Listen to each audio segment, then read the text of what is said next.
O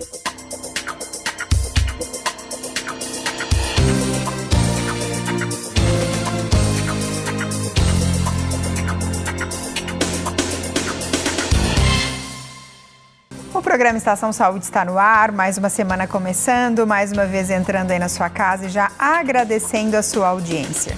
Hoje nós trazemos um assunto muito importante, que é a fisioterapia cardiopulmonar no paciente neurológico. E eu estou tendo a oportunidade de receber a fisioterapeuta Ana Carolina Yuasa. Seja muito bem-vinda, Ana Carolina. Obrigada, Gabi. É um prazer estar aqui e poder compartilhar esse assunto tão importante para a população, né? Certo, minha flor. Vamos lá para a gente começar, então. O que te motivou a se especializar em fisioterapia cardiopulmonar e a focar no atendimento de pacientes neurológicos? Então, logo que eu me formei na faculdade, há 6 anos atrás, eu já entrei na especialidade de fisioterapia cardiopulmonar e me especializei pelo Albert Einstein. Que legal. Legal. E quando eu comecei a atuar nos pacientes, eu vim recebendo muito paciente com sequela respiratória devido a acometimentos neurológicos. E eu vi que a necessidade, a demanda do tratamento personalizado, eu não conseguiria manter só com o olhar cardiopulmonar. Eu precisava de um pouco mais de demanda e conhecimento do paciente neurológico em si para poder oferecer para ele um tratamento com qualidade, um tratamento específico e que juntasse todas as demandas cardiorrespiratória e com o olhar neurológico também, para poder tratar ele de forma mais eficiente. E de lá para cá eu vim me formando, fazendo certificação, especialização, justamente para o paciente neurológico, que eles precisam de um tratamento específico e individualizado. Certo. Quais são os principais desafios hoje que tu enfrenta ao tratar os pacientes com condições neurológicas? São muitos. E um deles é o ambiente em que eles se encontram, porque é um leque das sequelas neurológicas, né? A gente tem os eventos agudos, por exemplo, um AVC, que acontece na fase adulta, na fase de adolescência, ou até mesmo, né, intrauterina, mas é mais comum nos adultos e idosos. Temos as doenças que são progressivas também, né, dos pacientes neurológicos. E temos as doenças que aparecem ao longo do envelhecimento, que a gente costuma ver como o Alzheimer, Parkinson, né?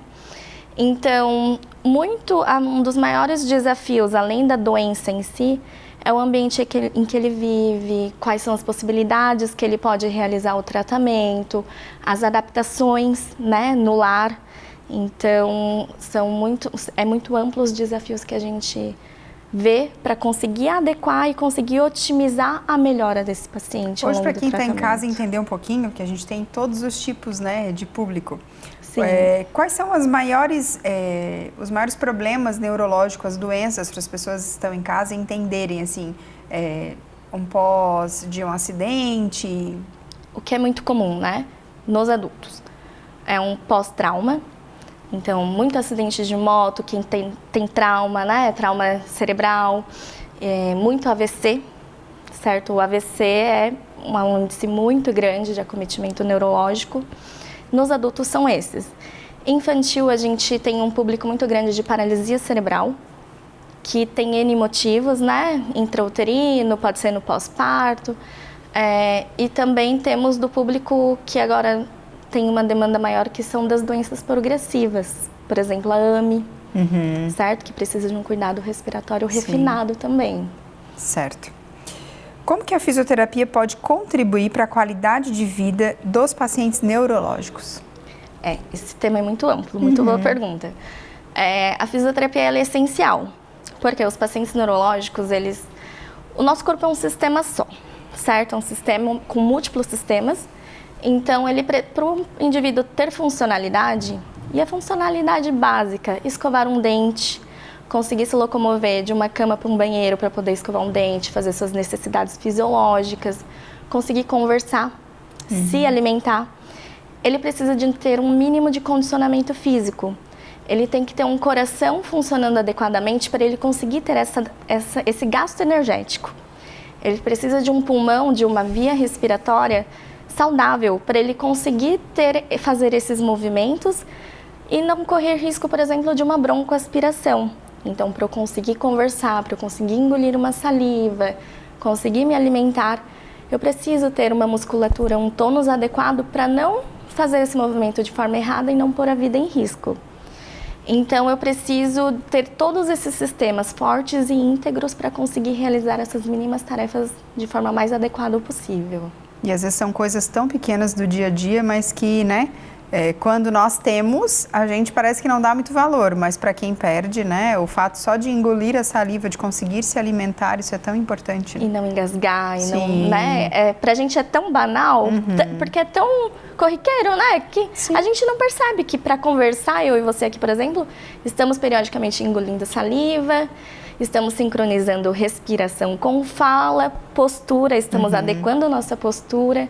E isso é muito difícil para quem tem um acometimento neurológico, porque ele tem que pensar para coordenar e realizar essa atividade, que é tão básica, né? Meu Deus.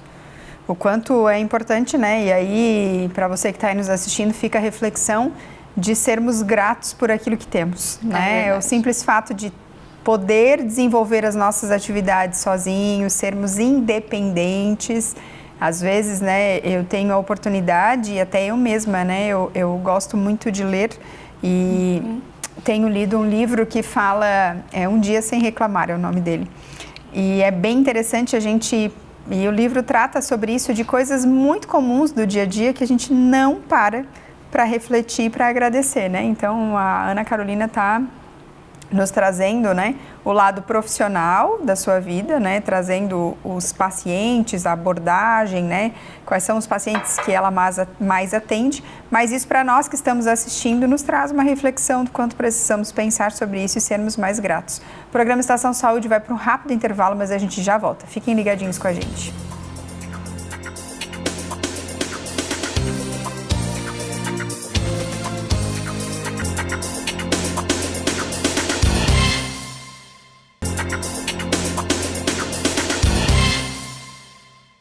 O programa Estação Saúde está de volta. Hoje nós estamos conversando sobre fisioterapia cardiopulmonar, mas antes da gente continuar falando sobre o nosso assunto de hoje, ouviremos uma dica do nosso querido imaginologista, Dr. Mário Caporal.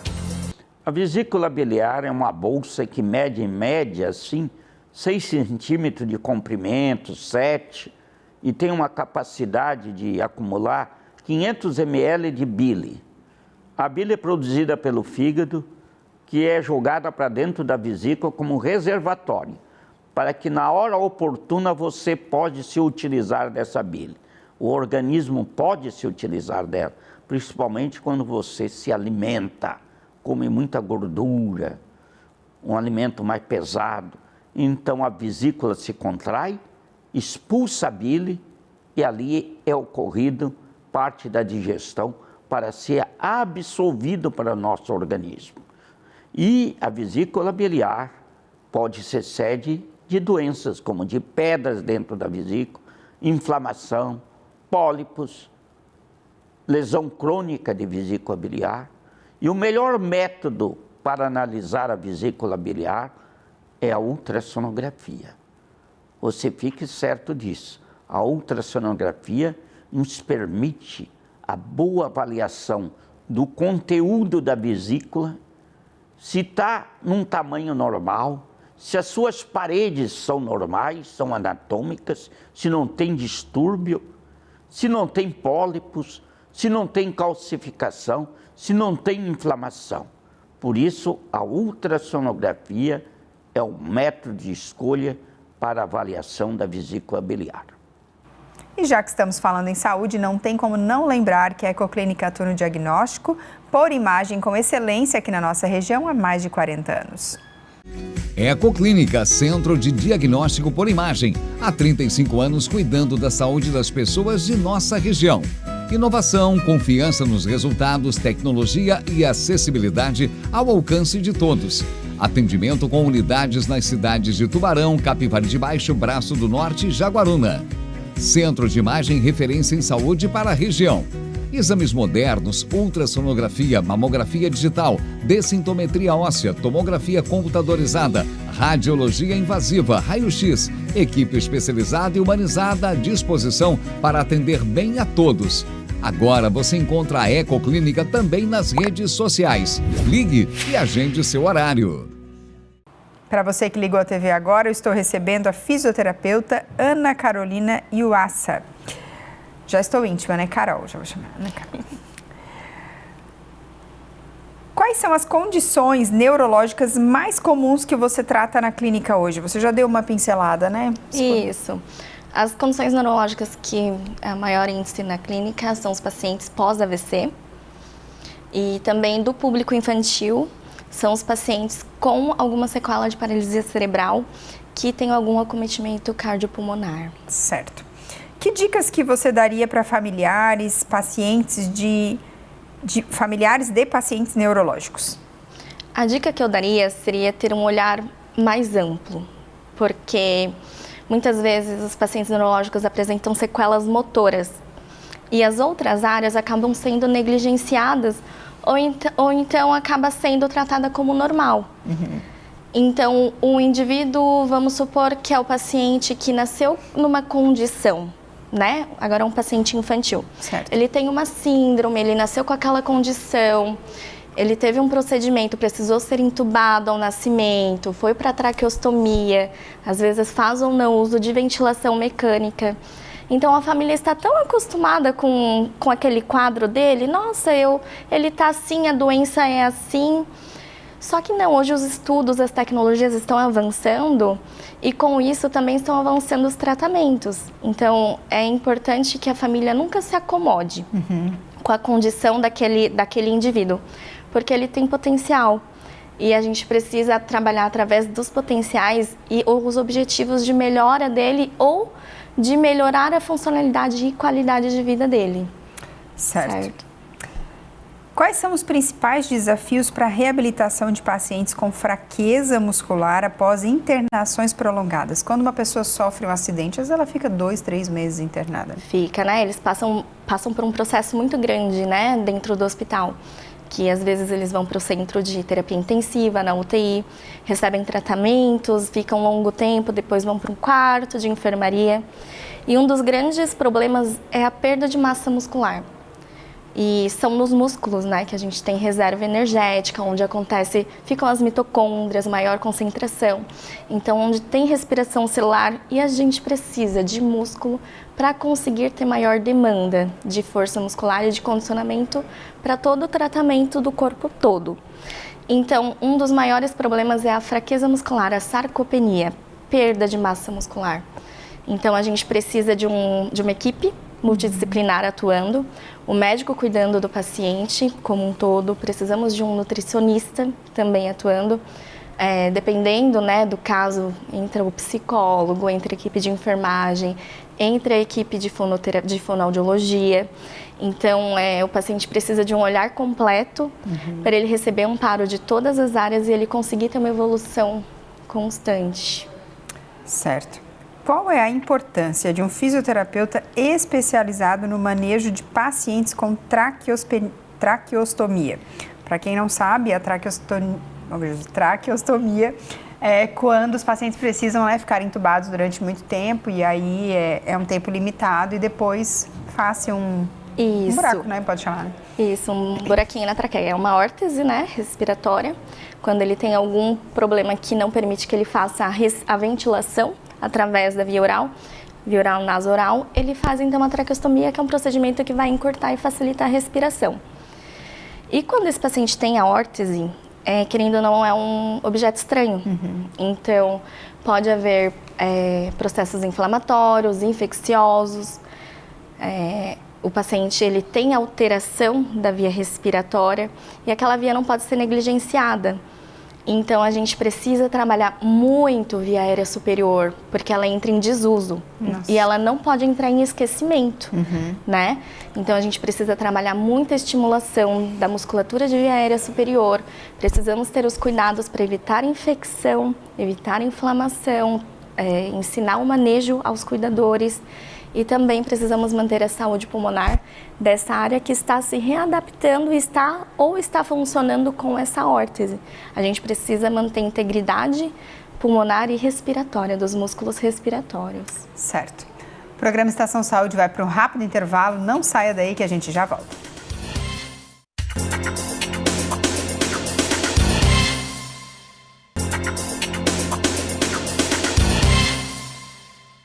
O programa Estação Saúde está de volta. Hoje nós estamos conversando sobre fisioterapia cardiopulmonar e eu estou recebendo a fisioterapeuta Ana Carolina Yuassa.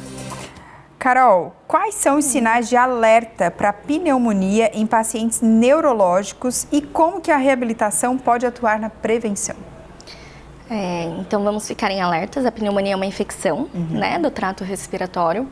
Então tem que ficar em alerta dos sinais vitais, frequência cardíaca, saturação periférica de oxigênio. Tem que ficar na pressão arterial, na temperatura corporal, certo? E no quadro neurológico dele, dependendo do paciente, se não vai ter um declínio, se ele não vai ficar mais rebaixado, mais sonolento. Esses são os grandes sinais que a gente fica. E também o profissional ele vai atuar fazendo os exames, a ausculta pulmonar e vai identificar também alguns sons que vão indicar que tem uma alteração naquele pulmão. A pneumonia dá para a gente dizer que é uma complicação da maioria dos pacientes que estão nessa situação ou não? Depende. Depende se ele tem muito declínio do quadro pulmonar dele. Tem paciente neurológico que se mantém ativo, tem força preservada, tem capacidade pulmonar preservada e ele consegue realizar todas as atividades sem risco. Certo. Mas a pneumonia é uma grande sequela dos pacientes que são mais frágeis, infelizmente. Certo. Como que o fortalecimento respiratório pode melhorar a qualidade de vida de pacientes com fraqueza muscular? Paciente forte, e eu digo forte, não é o paciente com grande massa muscular, mas ele tendo uma força adequada para o biotipo dele.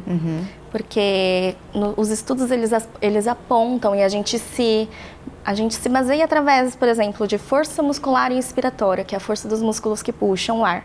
A gente, através de altura, sexo, idade, a gente faz um cálculo. Então, eu tenho que ter um número X para força, você tem que ter outro. Ele é individualizado. Então, para você não ter margem de fraqueza, a gente trabalha através desses cálculos. Então, para o paciente ter uma integridade pulmonar, a gente se baseia para ele se manter pelo menos no limiar de força basal dele ou maior. E quando ele tem alcances menores e resultados menores, a gente vai objetivar para ter ganhos através de dispositivos e exercícios específicos e de forma refinada fortalecer essa musculatura que está fragilizada. Certo. Hoje, qual é o teu maior desafio como fisioterapeuta cardiorrespiratória?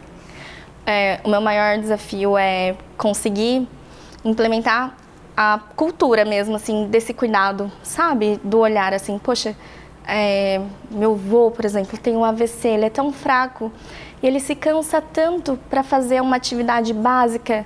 Ele está comendo, ele tem que parar, descansar um pouquinho e depois continuar a terminar o prato que ele está se alimentando. Isso não é normal. Se cansar não é normal.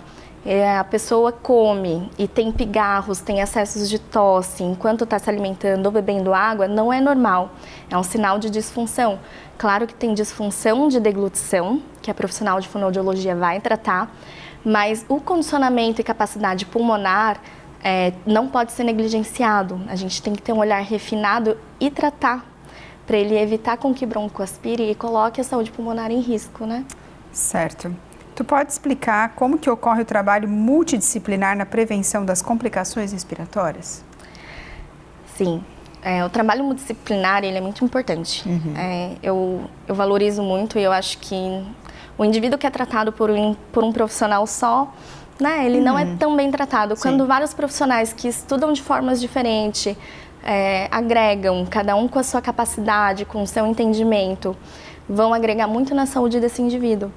Porque um paciente bem nutrido, um paciente forte, um paciente bem cuidado, com os exames ok, sabe, que está com o corpo todo alinhado dentro da possibilidade, ele vai ter muito potencial de melhora do que o paciente que tem pouco cuidado, que não tem tanto amparo, né? Que não tem aquele olhar, aquele diferenciado. Então, isso tem total diferença na melhora dos pacientes. Qual é o papel do cuidador no acompanhamento de pacientes com disfagia? Se tu puder explicar o que é, né, a disfagia, para quem está em casa entender. Então, a disfagia ela é a incapacidade ou uma alteração em conseguir deglutir. Deglutir é engolir, seja líquido, seja alimento e seja a própria saliva. Então, quando o indivíduo ele apresenta essa disfagia, ele apresenta uma alteração respiratória junto, comumente. E é o que a gente precisa? Como fisioterapeuta, a gente precisa atuar nas forças e capacidades respiratórias, com que esse indivíduo consiga respirar uma quantidade de ar adequada e segura, conseguir fazer uma apneia. A apneia é aquele período em que a gente não puxa e nem solta o ar. Porque quando a gente engole, a gente faz uma breve pausa para conseguir engolir a comida ou o líquido. Então, e ele precisa também ter forças de tosse, forças para puxar o ar, forças para soltar o ar, porque os músculos respiratórios são muito importantes nesse processo. Até mesmo para a defesa de via aérea. Porque se porventura, a gente de vez em quando se engasga, sim, né? Em alguma distração, faz um movimento errado, opa, me engasguei, desculpe. Então, se porventura aconteceu um engasgo, a gente vai ter potência muscular de defesa de via aérea, vai ter uma tosse eficiente e não coloca em risco a saúde pulmonar e evita complicações, né? Porque a pneumonia não é só uma infecção, a gente tem que olhar lá na frente. Opa, ela pode declinar tanto meu paciente que já é frágil, que ele vai precisar de uma internação hospitalar. Ele corre risco de vida, ele pode ter risco, ele pode entrar numa sepse pulmonar, que é algo um pouco mais grave que bota a vida dele em risco, né? Carol, quero te agradecer, com certeza para mim, para quem está em casa, né, foi um grande aprendizado e quero deixar a oportunidade nesses últimos minutinhos para que tu divulgue onde tu atende, qual a tua rede social, fique à vontade. Tá bom. Muito obrigada. Primeiramente, Gabi, muito enriquecedor estar aqui com você. A clínica ela fica localizada na Provida Medical Center, no 8º andar. O contato é 99801-4651. A nossa rede social via Instagram é iuassa.reabilitação e saúde. Estamos de portas abertas para consultoria, para avaliação e ajudar no que preciso for. Certo. Mais uma vez, muito obrigada. Obrigada. O programa Estação Saúde de hoje encerra aqui. Muito obrigada pela sua companhia, pela sua audiência. Até semana que vem.